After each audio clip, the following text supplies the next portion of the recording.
Webinar on living your priorities.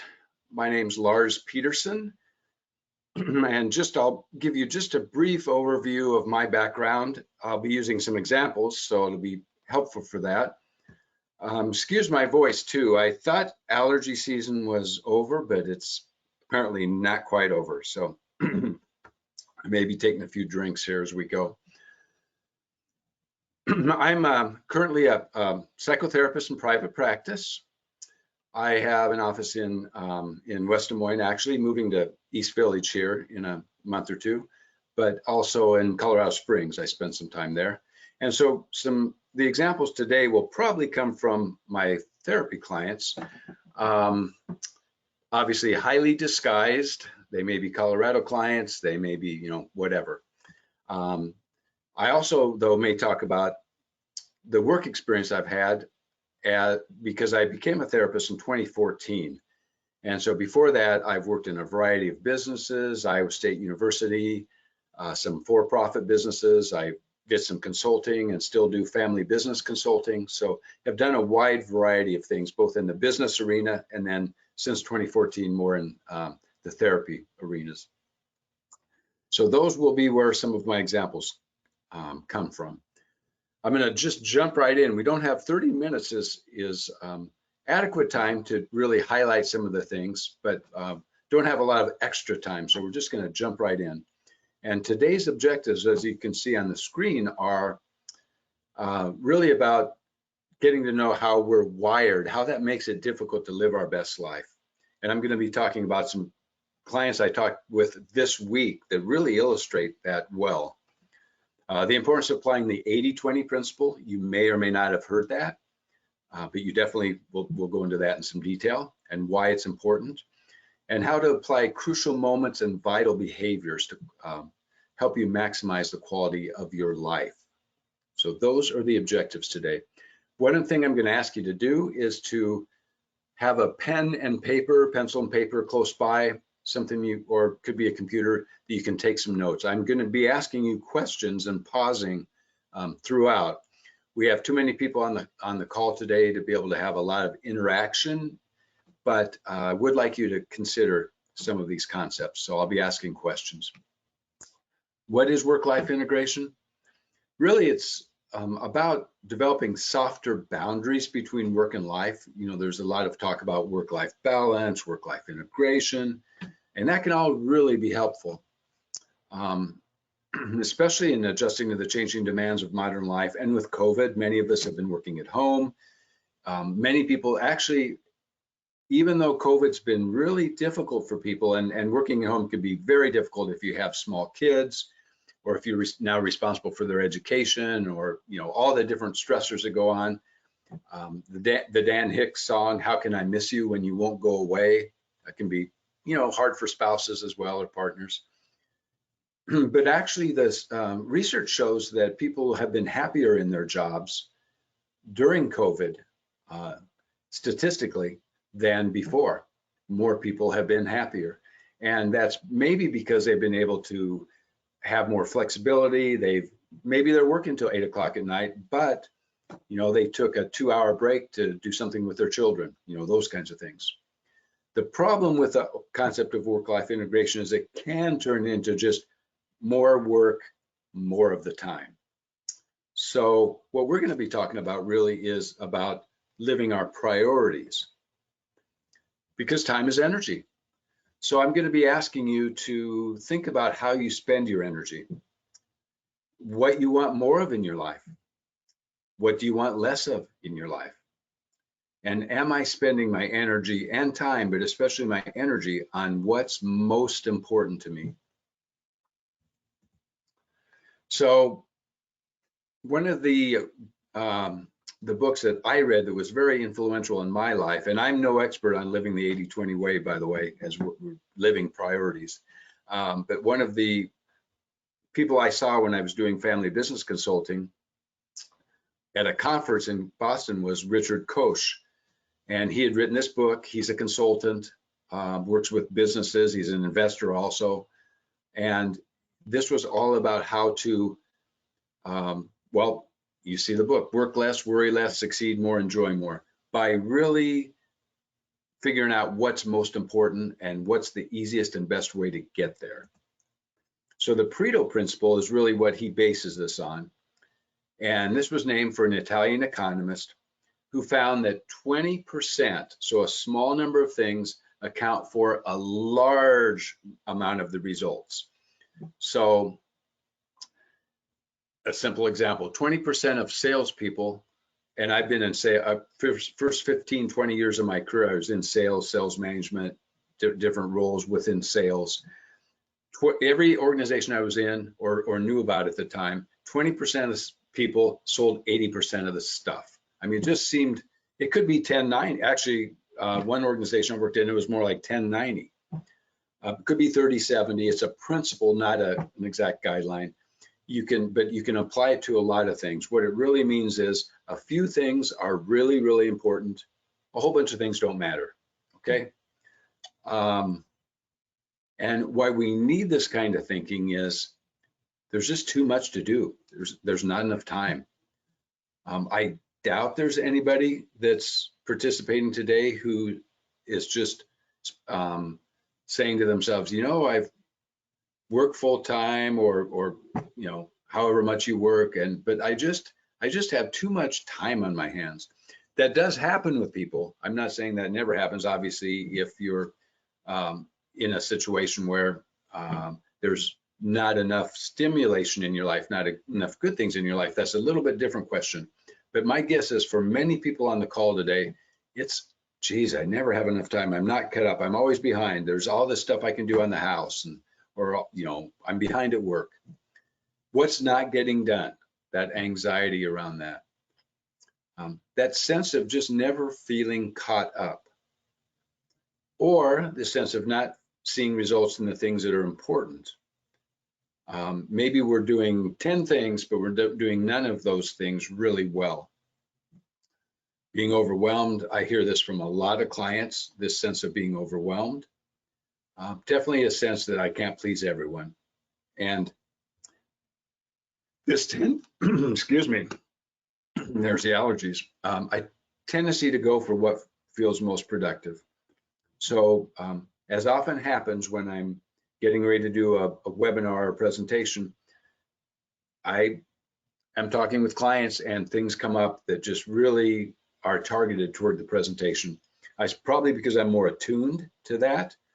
But just yesterday I was talking to, we'll call her Jane, that's not her name, talking to Jane, and she has been feeling overwhelmed. She said that the day before she felt paralyzed. She just felt so overwhelmed and so lost what to do, where to start, how to go about it, that she was paralyzed and she did very little. So we decided to try to figure out her priorities and just start. And so I asked her to write down 3 things that were really important that she could get done today. So not huge things, but 3 things she could do today. She listed the 3. Not one was in the area of work, which was the main thing that she was feeling overwhelmed about. Not one. So we took another stab at it. And this one was about, well, maybe I could write out a schedule for myself. Or, okay, again, not really what she needed. What she needed is she needed to spend time going out and getting new clients. But you know what? That's hard. She was trying to avoid that. And it was really interesting to see the lights go on in her head when she was realizing just how much she didn't even realize she was avoiding what was most important for her. So 80-20 thinking, or the kind of thinking where we identify what's most important, isn't easy. And we'll talk about that in a minute in more detail. Really, what we're trying to do, though, is we're trying to think about, and you look at the lower right, what's the highest reward kind of activities in our life, or relationships, or you know, whatever that may be, and how can we get there in the easiest way? So she could get there by scheduling, and then by working the schedule, and then, you know, tracking the schedule and doing all those things. Or she could, as she decided to do, the minute she got off through our therapy session, she was going to call 3 potential clients. Okay. So now this is where I'd like you to start applying this to your life. take just a moment and ask yourself, what are my happiness islands? The times in which you experience the most fulfillment and meaning, not necessarily the most pleasure, could be, but the most fulfillment and meaning for this question. What do those times have in common?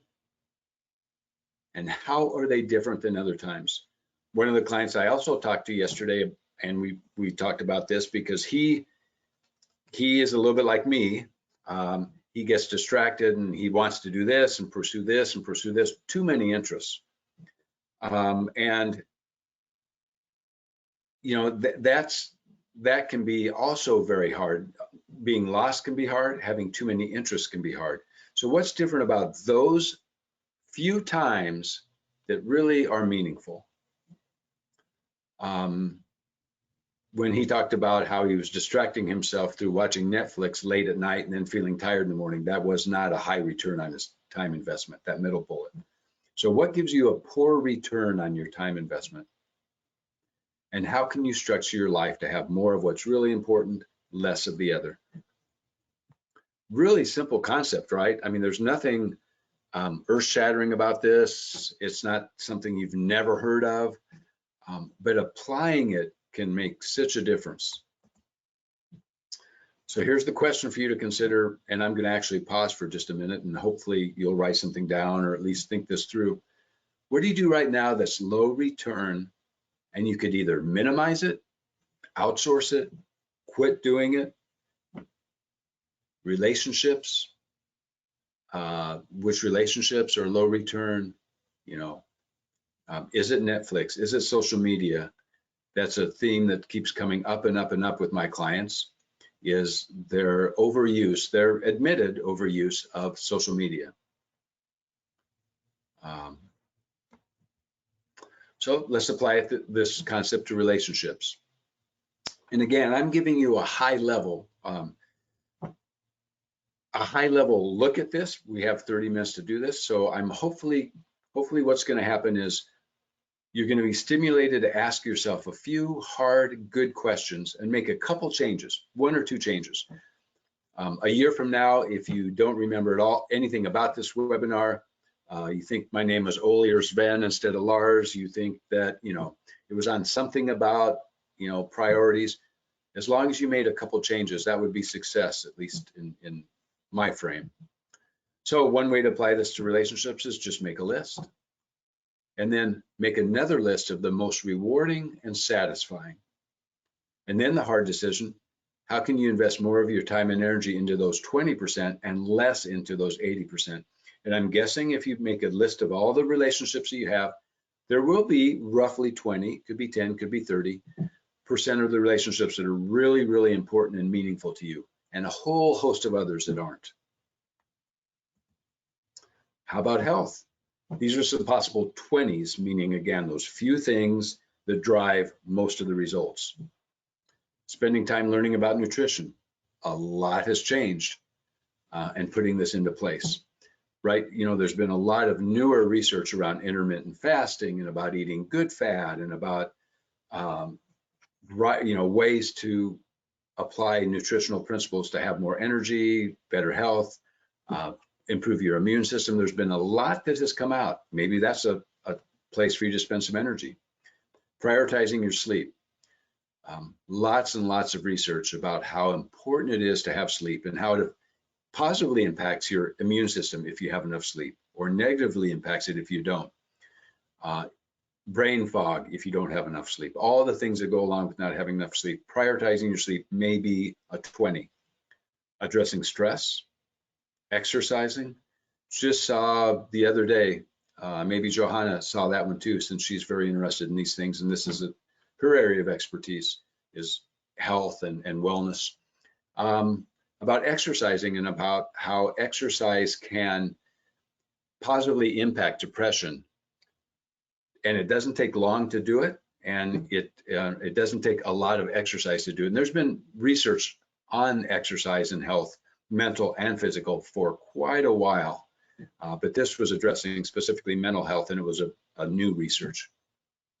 Maybe for you, cultivating supportive relationships. Maybe there's a lot of loneliness, disconnection in your life. That affects your health.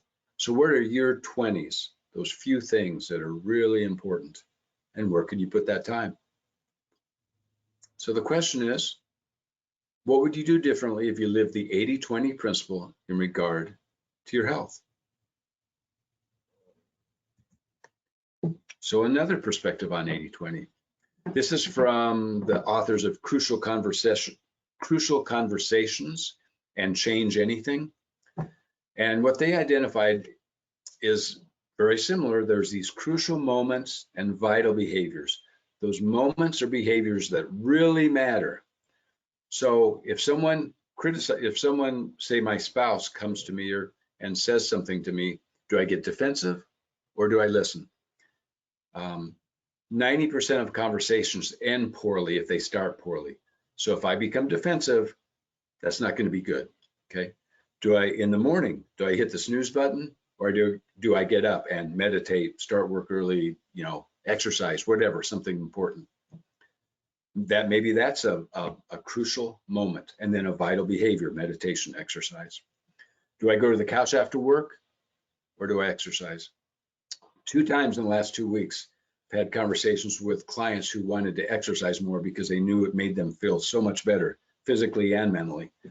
And so we'll call her Jane again, different Jane.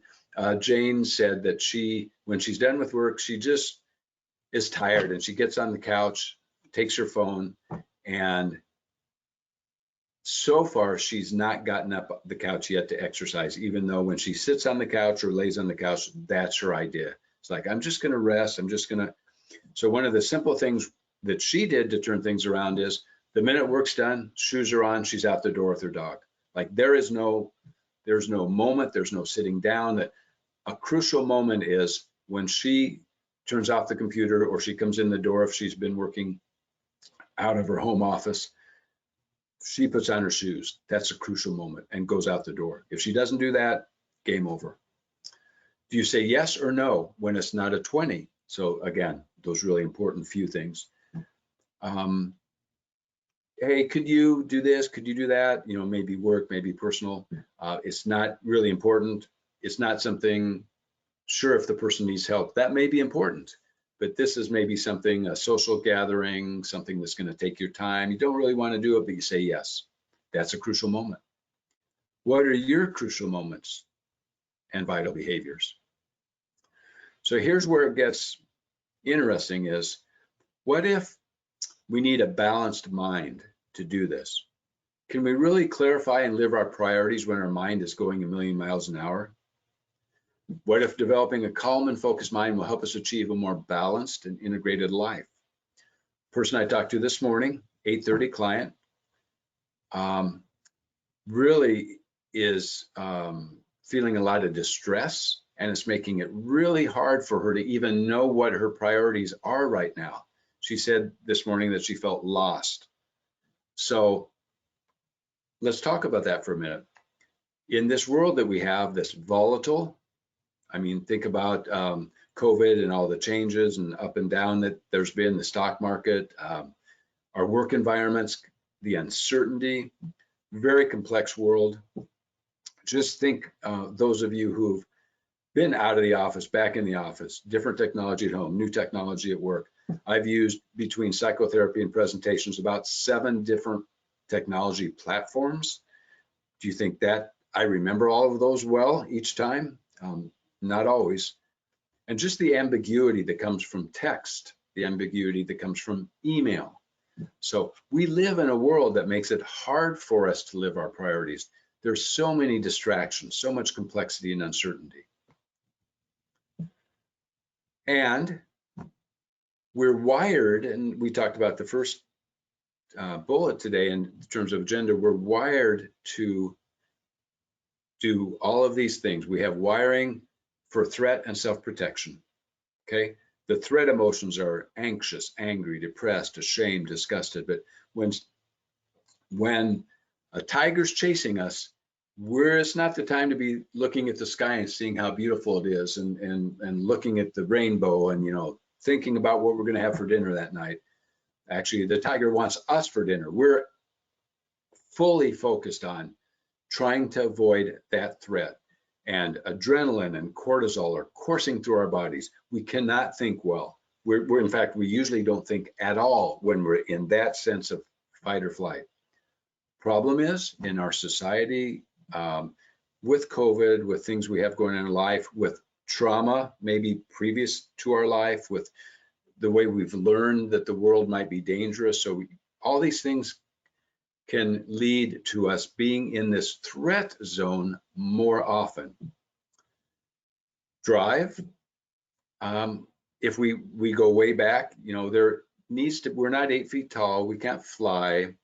We need to have a drive system built into us to get food, clothing, shelter, procreation, sex, those kinds of things that drive. And those emotions are excited, joyful, achieving, successful.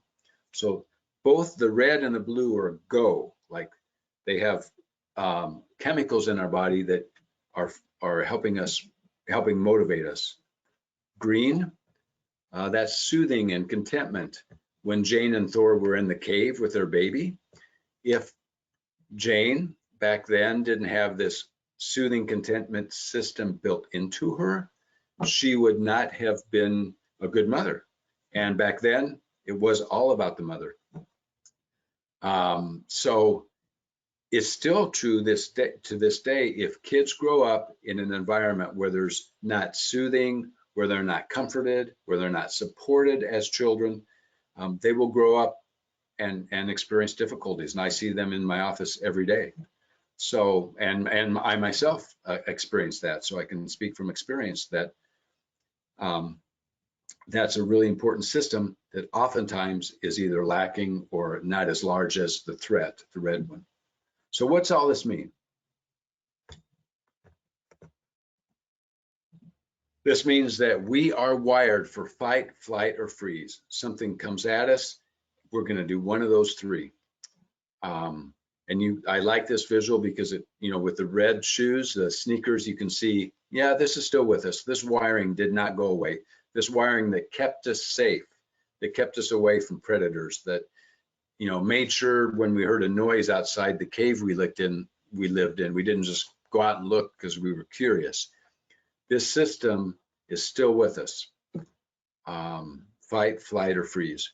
Anytime you're feeling a little bit anxious, anytime you're angry, it actually can be a useful thing to say to ask yourself, like, what's the threat right now? Nowadays, it's not physical threat, usually. But what's the threat? What's leading me to feel this? So if you're driving in your lane, just minding your own business, another driver comes right into your lane, just take a moment to think about how you would pay attention. Would it be very highly focused or wide open? What would you feel in your body? Pretty sure it'd be very tense. What would your thinking be like? And that's really what I want to get across right now is anytime you're feeling a strong sense of threat, what's your thinking like? And for everyone I know and every couple that I've worked with, it's either very danger-based, threat-based, and we tend to see even more danger, or there is no thinking. We're just so focused. When we beat ourselves up, that also leads to threat. This morning, one of the women one of my clients I was talking to, talked about that self-critic inside her head and really had a hard time even finding that more compassionate, wise voice within herself to give her advice.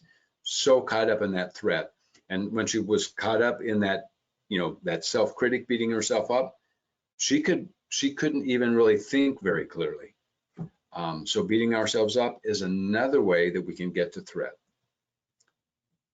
Question: what tends to trigger your threat system? What tends to lead to you to be anxious, angry, any of the threat emotions, even frustrated, depressed, disgusted, discontent?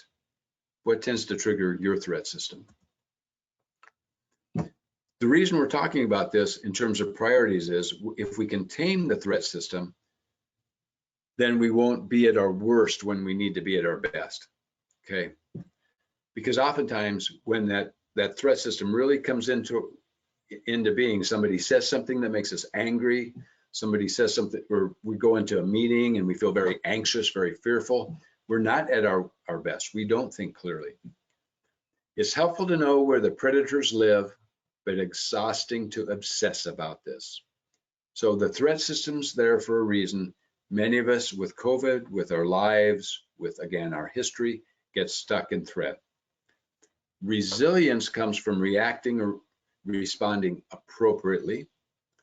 And when we're not stuck in our threat mode, our thinking is much clearer, we're more creative, we reach out more to others, and we're much more motivated. It's not true that when we have this sense of threat that we're more motivated. We may be for a little while, but long term, it's hard to stay motivated when we're just in this constant sense of threat.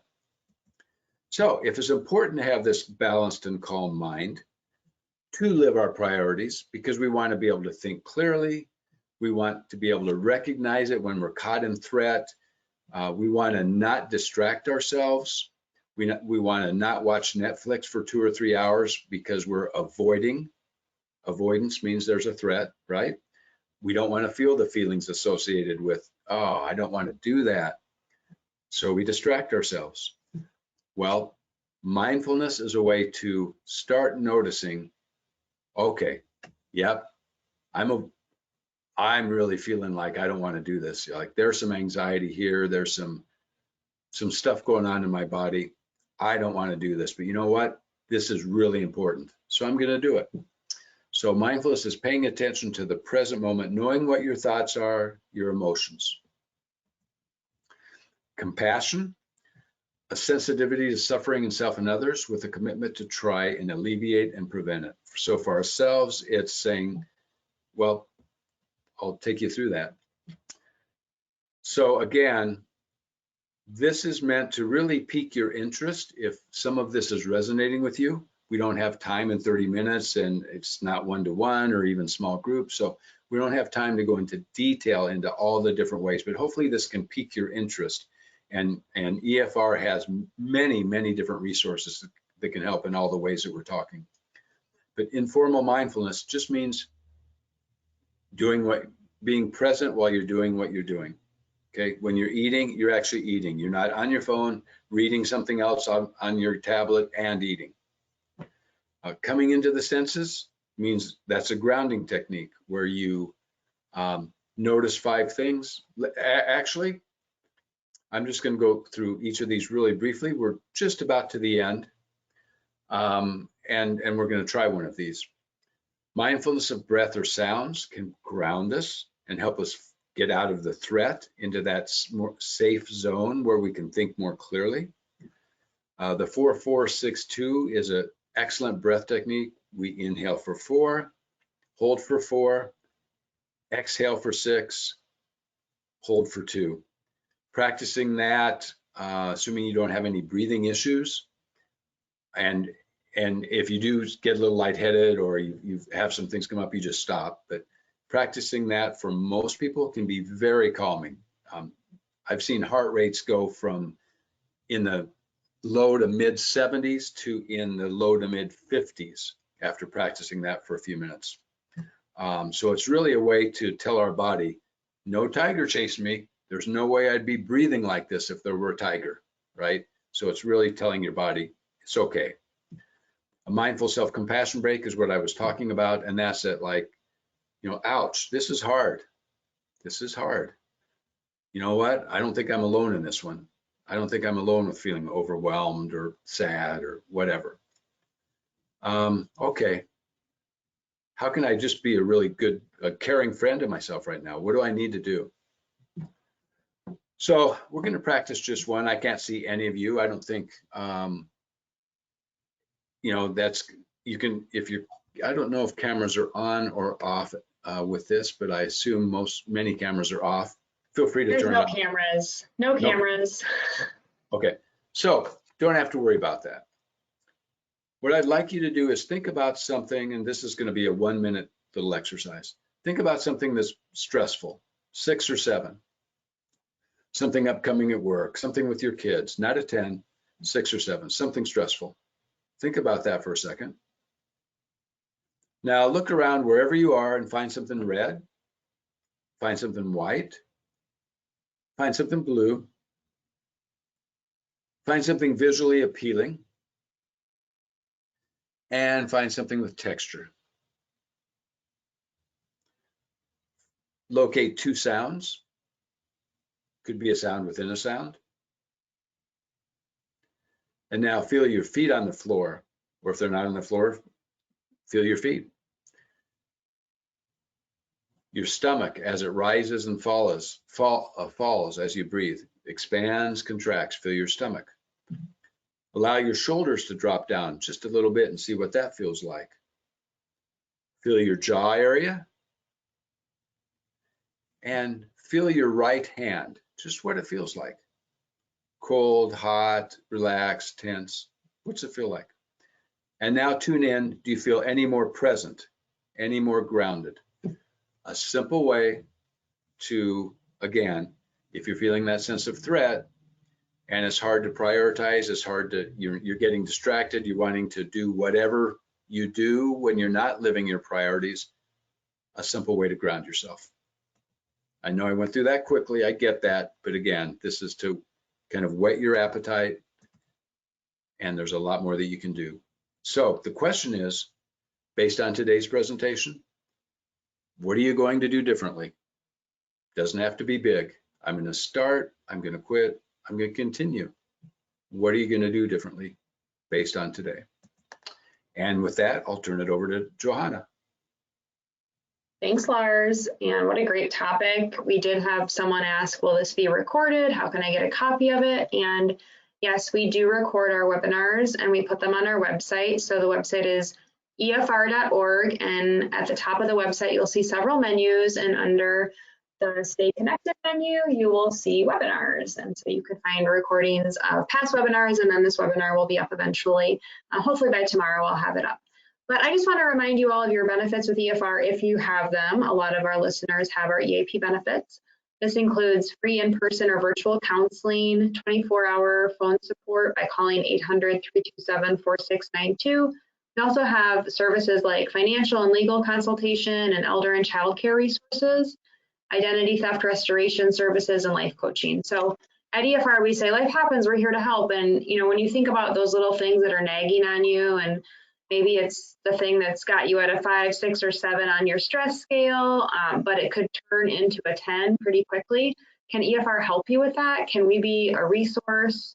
Can we be a solution? And you'll never know unless you call us, which is usually the hardest part. But think about what's going on in your life and how your EAP benefit could be a guide for you. And also keep in mind that your benefit with EFR is completely confidential. Your employer won't learn anything about your visit with us. They won't learn anything about your phone call. In fact, they won't know that you called, so it's completely confidential. An easy way to stay connected with us is to download our app. We just launched an app about a month ago. We are in the Apple and Google App Stores, so search EFR, and it's usually the 3rd result. So if you just type in EFR, it will be the 2nd or I think 3rd result. Download the app. You can listen to our podcast through the app. You can register for upcoming webinars, view past webinars, stay up to date with our blog. So lots of great resources in there. Does anyone have any questions or comments for Lars today? And the chat feature is how you could get those over to him. I'll moderate. Or even if you want to share something that's helpful to you, that you think would be helpful to others. I facilitate a presentation called Unplugged, and it's about having healthy boundaries with technology. And it's a very popular presentation. I've been doing it for the past 6 years, and I've had to evolve the presentation as technology has evolved and as our lifestyles have evolved. But I really think, Lars, when you said, when do you find the most fulfillment and meaning? I spend more time on my digital devices than I would like to admit. And I think I'm kind of on the low end of average, but I still spend more time than I need to. And I wouldn't say I get any fulfillment or meaning out of that. And that's one of those low return items for me. So, I think a all lot of right, it. we have someone saying, I have a hard time setting boundaries when everything is good. So is there a question with that? Well, I'm not sure if it's a comment or a question, but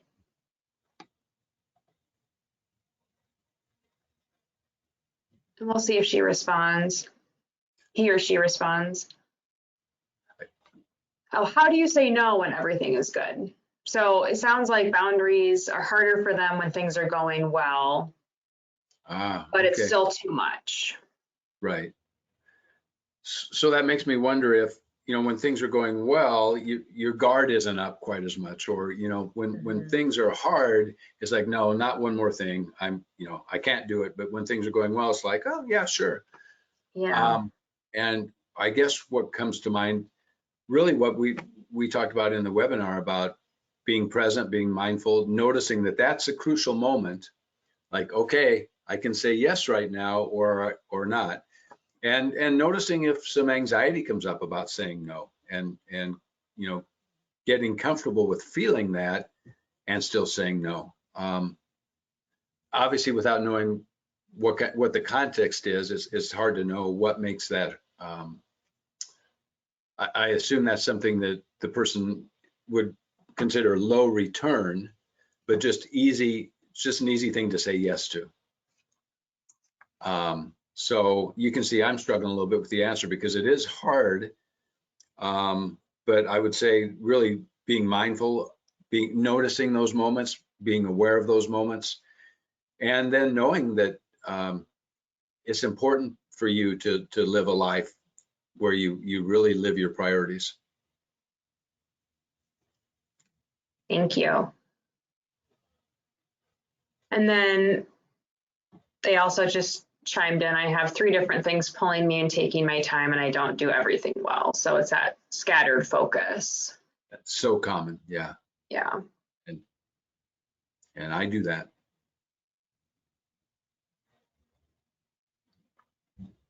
Any other questions or comments for Lars today? I will share as I wait for any other things to come through the chat. I will share we have a webinar on Wednesday, can't speak today. We have a webinar on Wednesday, November 10th at 10 a.m. And it's called Upping the Joy for the 2021 holiday season, and that's with Scarlett Lunning. And then yours truly, me, I'm doing the December webinar.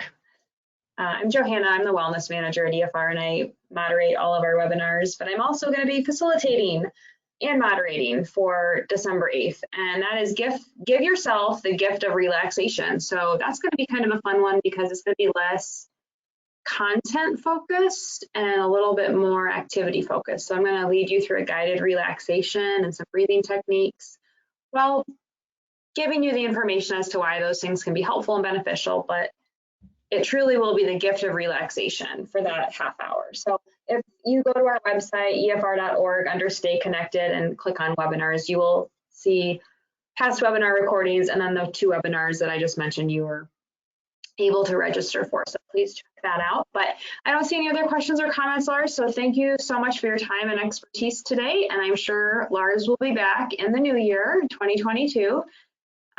Talking about something else. I'm not sure what. We haven't thought that far ahead, but there's always something around the corner. So I'll be sure to include you in it, Lars. Don't worry. All right. Thank you.